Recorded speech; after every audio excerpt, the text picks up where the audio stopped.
بسم الله الرحمن الرحيم إن الحمد لله نحمده ونستعينه ونستغفره ونعوذ بالله من شرور أنفسنا وسيئات أعمالنا ما يهد الله فلا مضل له ومن يضلل فلا هادي له أشهد أن لا إله إلا الله وحده لا شريك له وأشهد أن محمدا عبده ورسوله. الله تعالى في القرآن الكريم أعوذ بالله من الشيطان الرجيم من همزه ونفخه ونفثه يا أيها الذين آمنوا اتقوا الله حق تقاته ولا تموتن إلا وأنتم مسلمون يا أيها الناس اتقوا ربكم الذي خلقكم من نفس واحدة وخلق منها زوجها وبث منهما رجالا كثيرا ونساء واتقوا الله الذي تساءلون به والأرحام إن الله كان عليكم رقيبا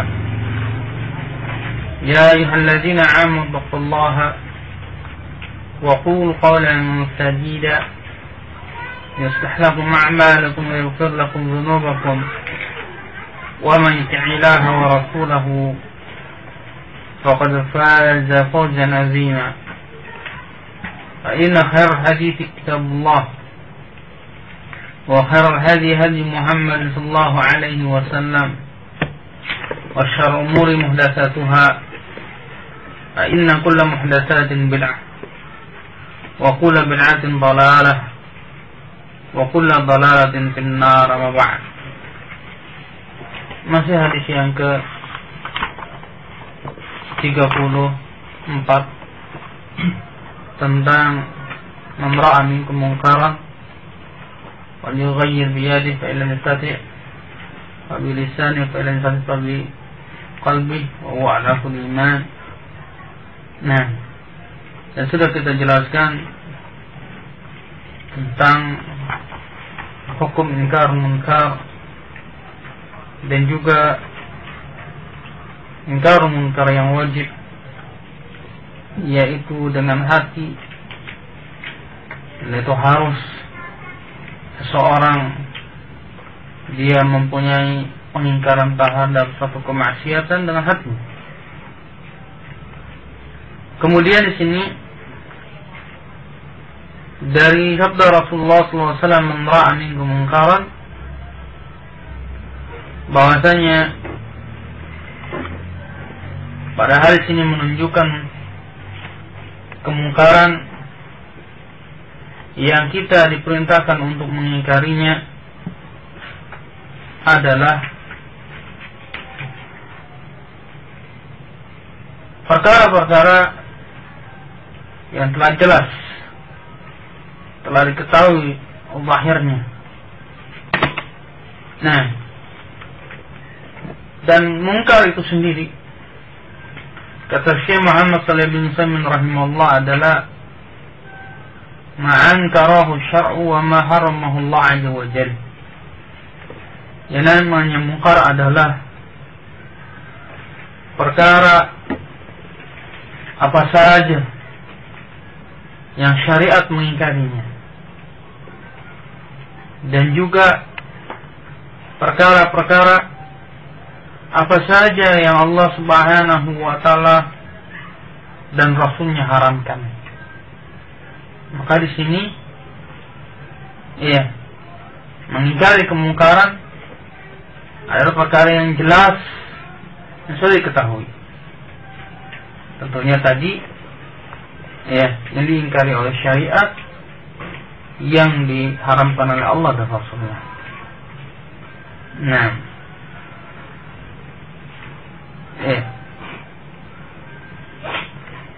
kemudian juga ingkar munkar ini terjadi atau ada juga pada kumpulan masyarakat. Maka di sini kata Nabi Sultan, munkar alladhi yajibu alaina izalatu ma kana mujjamun alaihi bainal muslimin. Kemungkaran yang wajib untuk kita menghilangkannya adalah yang terkumpul di kalangan kaum muslimin al-anah munkar. Bahwasanya hal itu adalah munkar, artinya di kalangan kaum muslimin telah mengetahui itu adalah sebuah kemungkaran yang tidak perlu lagi diteliti. Nah, artinya jelas secara fitrah semua manusia mengingkarinya, bahwasanya itu adalah perbuatan yang diharamkan oleh Allah.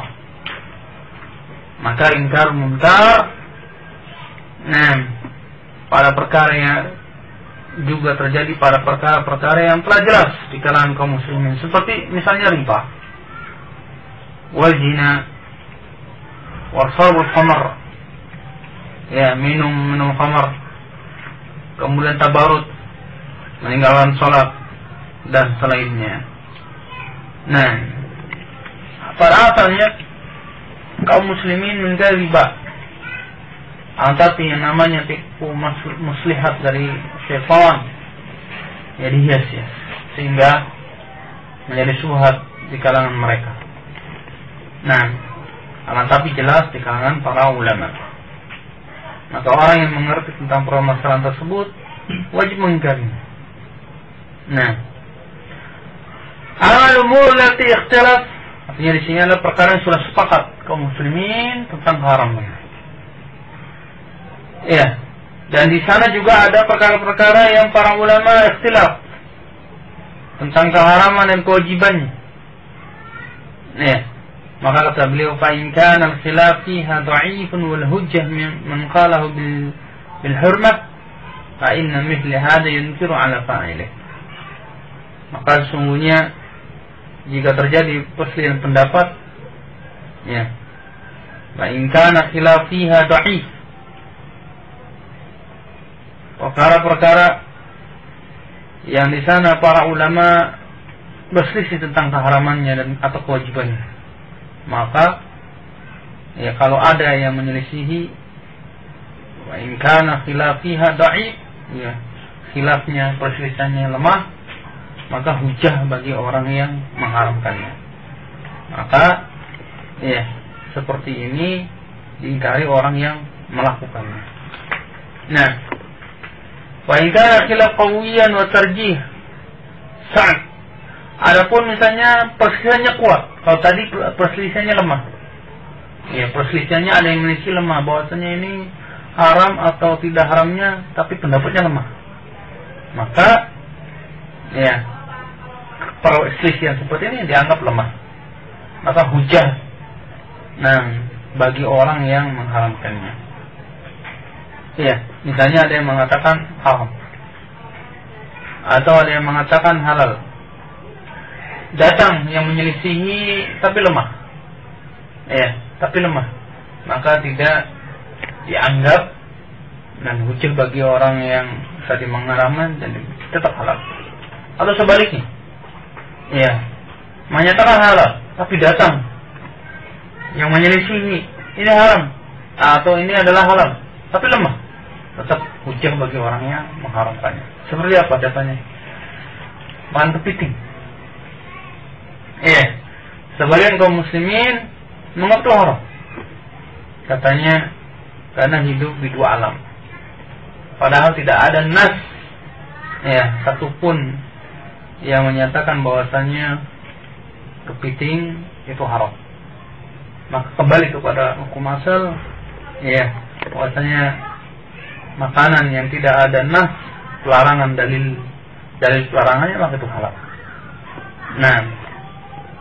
Ngerti? Wa in kana khilaf, adapun yang berikutnya, kalau perbedaannya kuat, sedangkan mentarjinya sangat susah, yang mana yang paling benar susah. La yuqwi alaihi ila juhabatah min ulama. Wa mithlu hadha wallahu a'lam la yunkiru ala fa'il.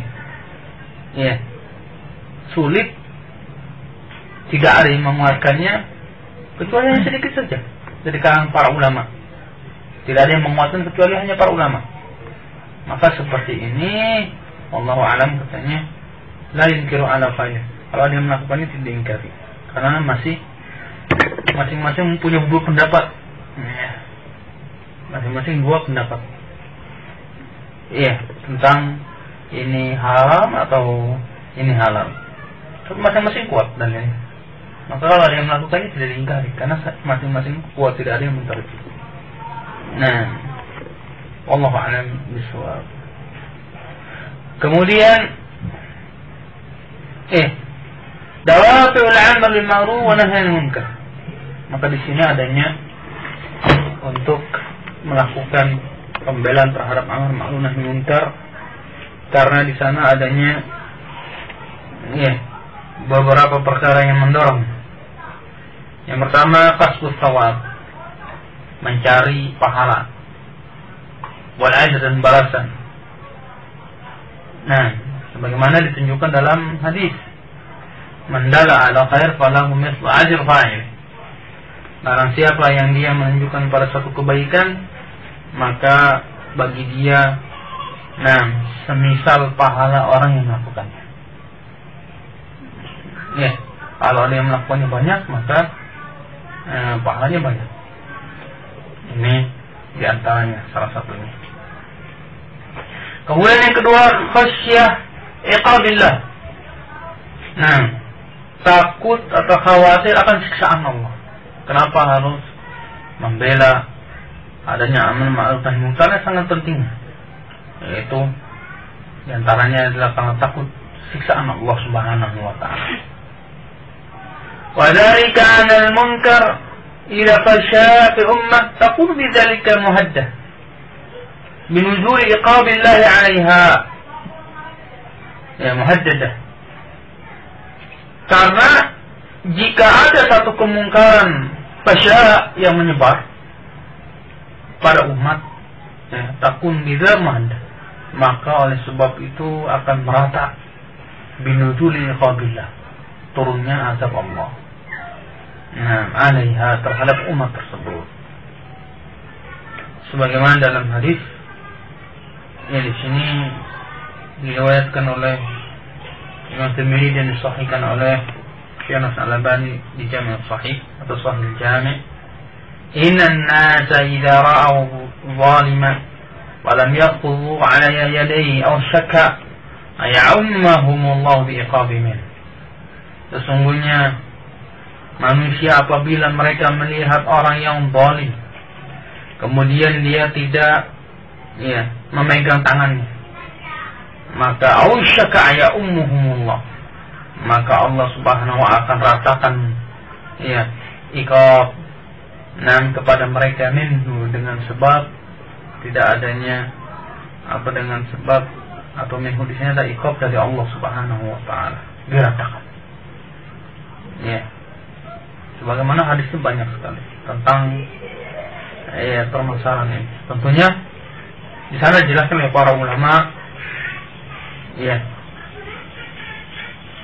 bahwasannya yang pertama, di suatu kaum ketika terjadi satu kemaksiatan, terjadinya kemungkaran, di sana ada yang mengingkarinya, kemudian juga diikuti atau orang yang diperingati mengikutinya, maka seperti ini tidaklah akan diadab. Satu kaum di sana terjadi kemungkaran, kemudian ada yang mengingkarinya dan dia ikuti nasihat tersebut, maka ini tidak akan disiksa. Kemudian yang kedua, di suatu kaum terjadi kemungkaran, tidak ada yang memperingatinya, satu pun tidak ada yang memperingati tentang kemaksiatan tersebut, dibiarkan saja, maka inilah yang akan diratakan oleh Allah Subhanahu wa taala siksaannya.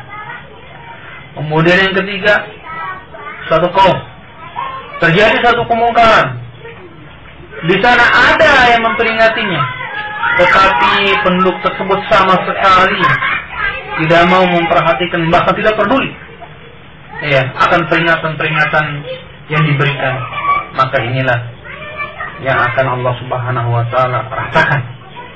Ya, siksaan yang tersebut. Adapun orang yang melakukan ketaatan akan dibangkitkan oleh Allah. Nah, menurut niat mereka masing-masing. Bagaimana hadis Aisyah radhiyallahu anha ketika Rasulullah sallallahu alaihi wasallam menceritakan ada bala tentara satu kaum yang ingin menyerang Ka'bah. Kemudian Allah Subhanahu wa taala tenggelamkan kaum tersebut. Maka kata Aisyah, "Ya Rasulullah, bukankah di sana ada rakyat biasa yang tidak ikut-ikutan?" Maka kata Rasulullah SAW, mereka akan dibangkitkan sesuai dengan niat mereka masing-masing. Nah, jadi di sini yang diratakan adalah karena tidak ada yang memperingatinya, atau ada yang memperingatinya, tapi penduduk tersebut tidak peduli. Nah, kemudian yang ketiga, al-ghadab lillah min sisal iman wajibah. Nah, kemurkaan Allah ini termasuk bagian dari keimanan yang wajib. Artinya di sini mengimani bahwasanya Allah murka terhadap satu perkara maksiat, ini termasuk sebagian dari iman yang wajib. Kita mengimani bahwasanya Allah murka, Allah marah. Dan juga atau di sini adalah wal-ghadab billah, marah karena Allah. Marah karena Allah adalah termasuk bagian dari iman yang wajib. Kita mengingkari suatu kemungkaran, atau kalau kita tidak senang, kita tetap marah, tidak suka. Ini adalah termasuk keimanan yang wajib. Harus atau termasuk keimanan yang wajib yang harus ada pada seseorang. Kalau dia tidak ada kemarahan, diam saja, maka di sana adanya riwayat hadis tentang yang menyatakan, dipertanyakan tentang keimanannya. Dan juga coba berdzikir ghadabillah Rasulullah SAW atau ghadib Rasulullah SAW asna syarah hadis salis.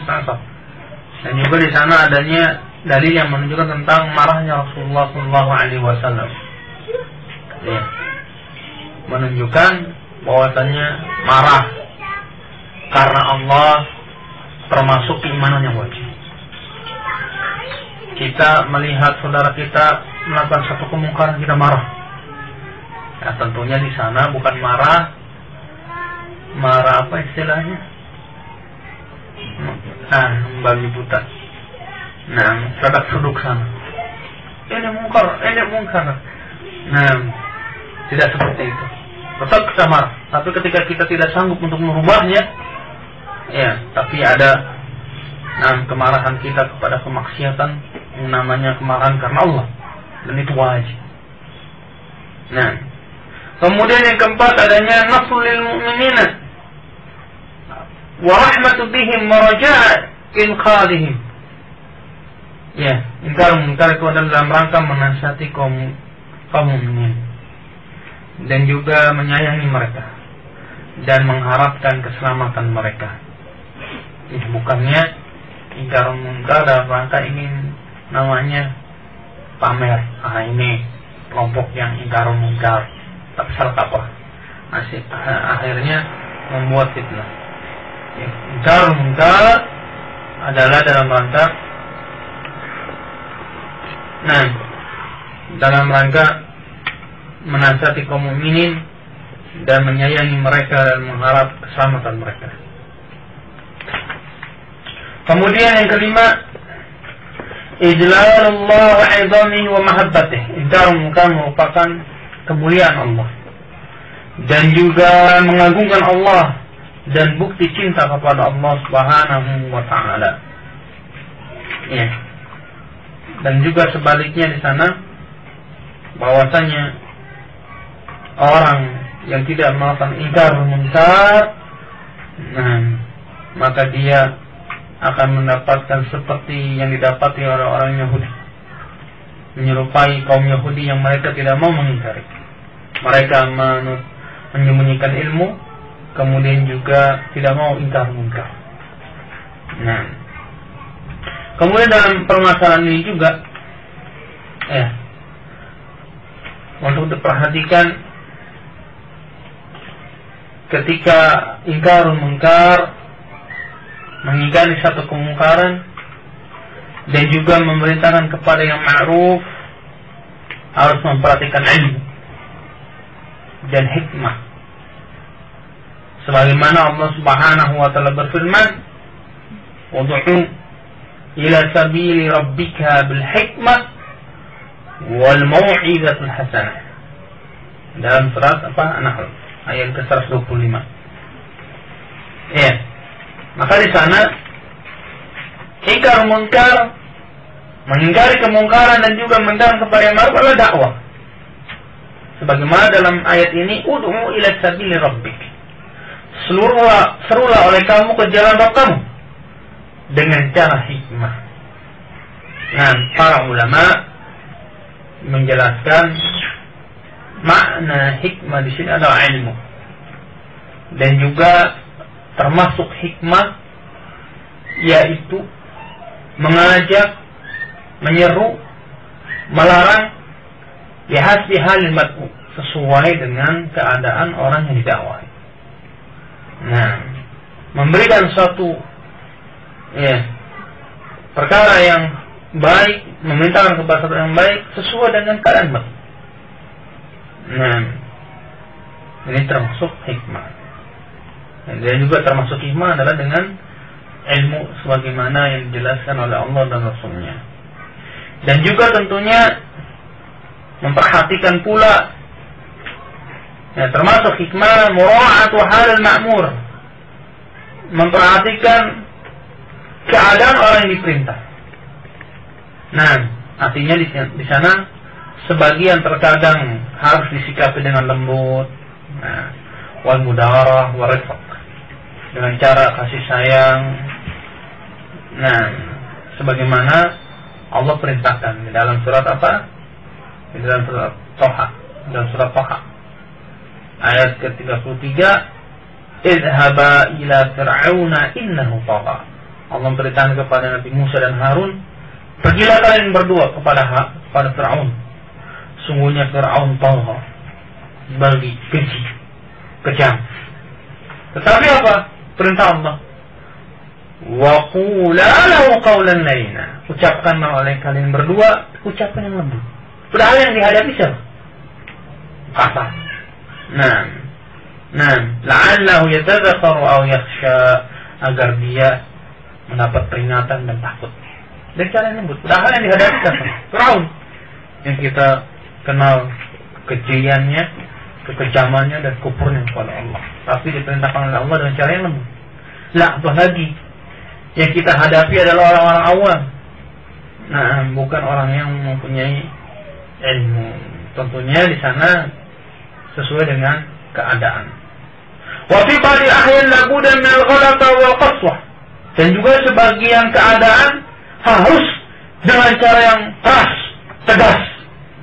Nah, tentunya tidak kaku.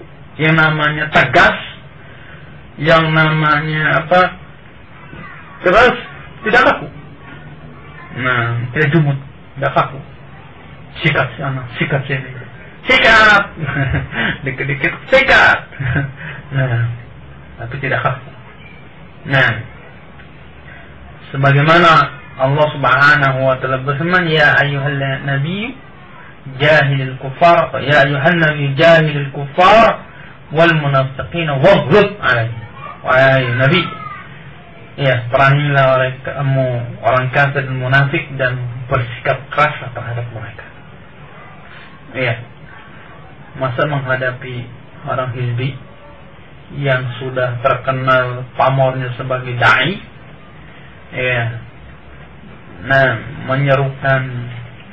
menyerukan bid'ah dan jelas. Walaupun dia lembut orangnya, walaupun dia orangnya lembut, jamaah tablet.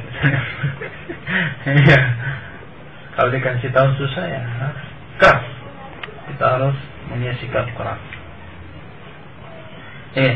Maka di sana kata beliau, "Lidzalika yajibu 'ala man yatasadda li hadhihi al-muhimma yu'allima bi sifatin mu'ayyanah." Nah, oleh karena itu wajib bagi orang yang melakukan tugas yang penting ini, memerintahkan kepada yang ma'ruf, mencegah kepada yang mungkar, dia harus mempunyai sifat-sifat yang tertentu ini.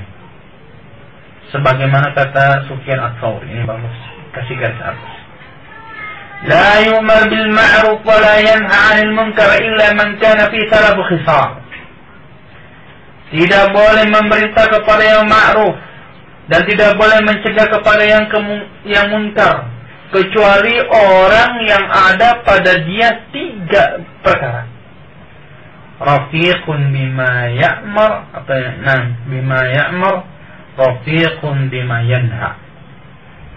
Dia lembut dengan perkara-perkara yang akan dia perintahkan, dan dia lembut dengan perkara yang dia larang. Adlun, dia adil, bima ya'mar wa adl bima yanha. Dia bersikap adil dengan apa yang dia perintah dan adil dengan perkara yang dia larang. Alimun bima ya'mar, alim bima yanha. Dia harus alim terhadap perkara yang dia perintah, dan dia harus alim dalam perkara yang dia larang. Iya.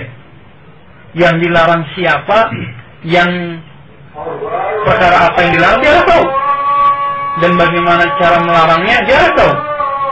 Ya, tidak dengan di atas kejahilan atau dengan emosi. Wallahu a'lam. Subhanakallahumma wa bihamdika asyhadu an la ilaha illa anta